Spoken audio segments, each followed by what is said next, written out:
আরি দাস মাত্র ৮ মাসের একটি ছোট্ট ফুলের মতো নিষ্পাপ শিশু ছিল পরিবারের নয়নের মণি, প্রাণের টুকরো।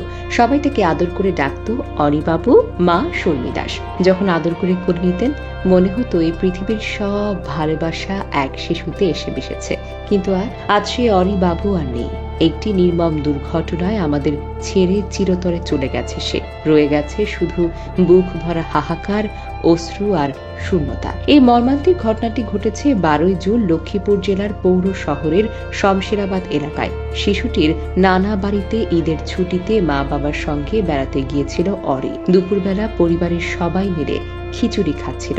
অরিবাবুর ছোট্ট মুখেও তুলে দেওয়া হচ্ছিল একটু একটু করে।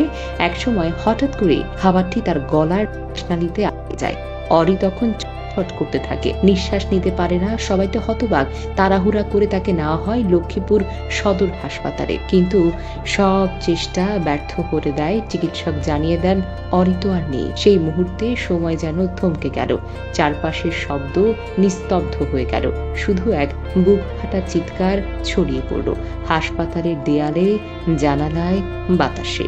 মা শর্মী দাস চোখের সামনে নিথর দেখে ভেঙে পড়লেন। মাটির কান্নার শব্দে কেঁপে উঠল হাসপাতালের করিডর। মা শর্মী দাস সন্তান হারানোর শোকে বারবার জ্ঞান হারাচ্ছেন আর বলছেন, আমার বাবুটারে খাবার দিতে গিয়ে আমি আমার সন্তানের সর্বনাশ করলাম। বলি না তো, ও তো এখন ভালো করে চিবোতেই পারে না। আমি কেন যে বুঝতে পারিনি, একটুখানি খাওয়াতে গিয়ে আমি আমার বাচ্চাটাকে হারালাম। ওরে বাবা, তুই তো আমার বাঁচার শেষ আশা ছিলি। এখন তোকে ছাড়া আমি কিভাবে বাঁচবো? একটি ছোট্ট ভুল, একটুখানি অসাবধানতা, এভাবেই চিরতরে নিভে যেতে পারে একটি নিষ্পাপ প্রাণ। তাই শিশুদের প্রতি সতর্ক হন, সচেতন হন। শিশুকে কখনোই একা খাওয়ানো যাবে না। 1 বছরের নিচে শিশুদের শক্ত বা আঠালো খাবার এড়িয়ে চলুন। এমন খাবার যেন না দেন যেটি গলায় যেতে পারে। খাওয়ানোর সময় শিশু উঠে বসে আছে কিনা, মনোযোগী কিনা খেয়াল রাখুন। জোর করে মুখে খাবার পুরবেন না।